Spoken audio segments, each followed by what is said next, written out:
Ang inaantay na nating lahat, ang top 1! Borneo Podestad!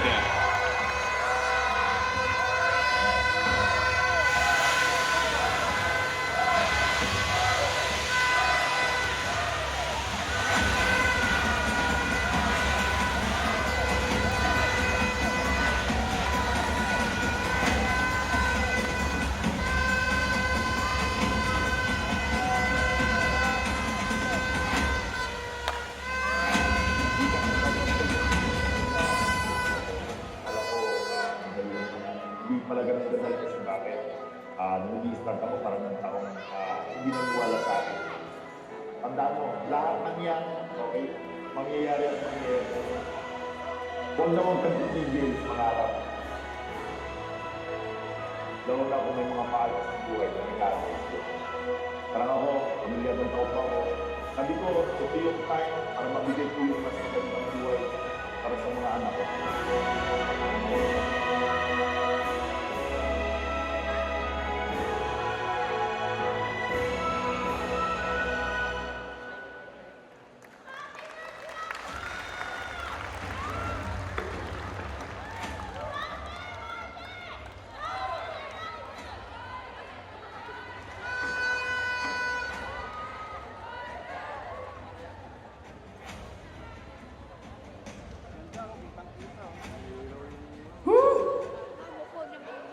Thank you, thank you! Okay lang pala pati si Lord!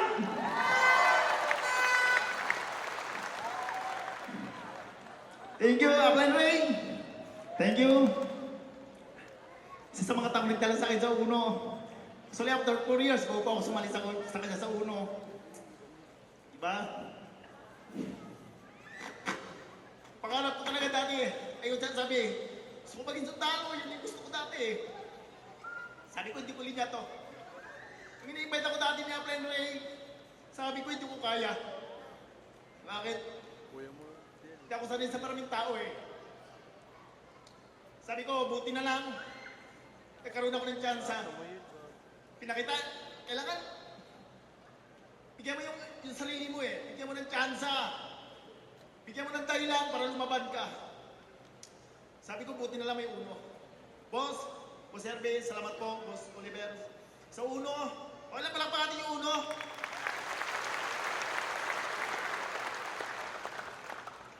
Tandaan mo guys, sa success, walang shortcut.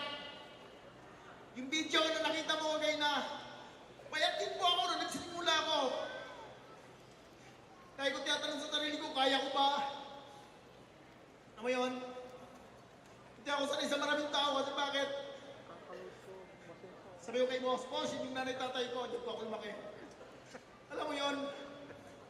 Sabi ko, buti na lang may Uno. Na kaya kang bigyan ng tsansa. Na pag nasa Uno ka, kahit ordinaryong tao ka, binibigyan ka nila ng importansya. Binibigyan ka nila ng halaga. Alam mo nung nakita ko, mas ginalingan ko. Sabi ko, wow. Sabi ko, mas na-challenge ako kasi bakit? Sabi ko, yung dating may isda, yung dating taga-bundok, yung dating nagtatanim ng kamuti, palay, yung naging car wash boy, na dati sa labas, walang tsansa. Sabi ko, buti na lang ngayon. Binago na muna yung buhay ko. Binigyan ako ng magandang buhay. Kaya kung ikaw, yung sitwasyon mo ngayon, nahihirapan ka, huwag mong tingnan yung sitwasyon mo ngayon. Huwag mong tingnan yan. Kasi damo na tinitingnan mo yung sitwasyon mo ngayon, ikaw na rin yung nagtadown sa sarili mo para hindi umabot yung pangarap mo. Tandaan mo, huwag mo lilimitan yung sarili mo. Never! Huwag mo lilimitan yan. Tandaan mo, wala kang ibang kakampi. Walang ibang tutulong sa'yo kundi yung sarili mo. Walang ibang mag-aangat sa'yo kundi ikaw. Tandaan mo, walang ibang magdadala sa'yo sa success kundi ikaw. Kaya tandaan mo, kung nahihirapan ka, huwag mong tingnan yan. Tandaan mo, yan pa yung magiging motivation mo para mas pagbutihan mo yung ginagawa mo. Hindi lang para sa'yo, para sa pamilya mo. Lahat ng meron ako ngayon, alam ko kay Lord to galing. Okay ako, actually nakilala ko si Lord 2016. Okay, April 5, 2016. Actually, ang nanay ng asawa ko is Christian. Kasi yung puto yung time na pinag-share sa akin yung about kay Lord. Doon pa ako nagsimula. Ba, nawala, bumalik. Alam mo yun? Pag consistent ka pala sa Kanya, yung mga bagay na gusto mo, pag hinihingi mo sa Kanya, hindi man binibigay ngayon. Pero darating yung time, darating yung panahon, pag tamang-tama ka na, pag tama ka na, ibibigay na yung para sa'yo. Ha? Thank you, Lord! Sa mga nag-uuno ngayon, nadapa ka, tapos lang. Sa mga matatagal na, tandaan mo, huwag mong tingnan kung gaano ka nakatagal. Huwag mo nang tingnan kung paulit-ulit ka nang nadapa. Yung tingnan mo, kailan ka magsisimula, kailan mo siseryosuhin ulit yung ginagawa mo. Tandaan mo, pag pamilyado ka na, tuto mo. Ako po, 3 na anak ko. Sabi ko, walang dahilan para maging mahina ako. Alam mo, lagi akong sasabihin ng anak ko, Daddy, yung panganay ko, si Luchi, Daddy, proud ako sa'yo kasi galing-galing mo. Sabi ko, thank you anak. Sino nag-aaral ako? Wala nagsabi sa akin na, Born, magaling ka. Ay na sasabi, mahina ka. Pero kaya ko ba utunayan? Tandaan mo, ang pagkasinso, para sa talino. Ang pagkasinso, na dapat, wag kang papayag na walang mangyayari sa'yo. Tandaan mo wag na wag kang papayag na walang mangyayari sa'yo. Tandaan mo, huwag mong titignan yung kailangan mo. Yung tignan mo, yung bagay na pwedeng makatulong sa'yo para mabago yung buhay mo at buhay ng pamilya mo. Sa grupo ko, sa battalion, salamat sa mga leaders. Alam ko, lagi ko kayo pinapagalitan. Tandaan mo, hindi ka na pinapagalitan dahil galit ako sa'yo.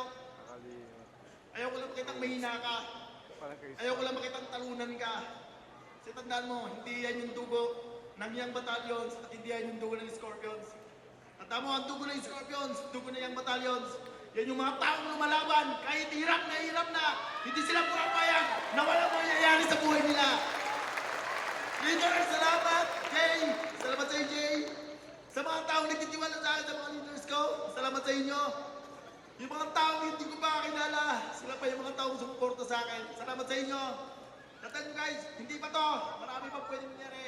Yung pagiging top 1 natin, tandaan mo, hindi nang dahil sa akin to. Nang dahil sa lahat ng leaders, sa grupo ng Young Battalions. Yun lang po, maraming salamat. Good morning, God bless. Congratulations to our top earners.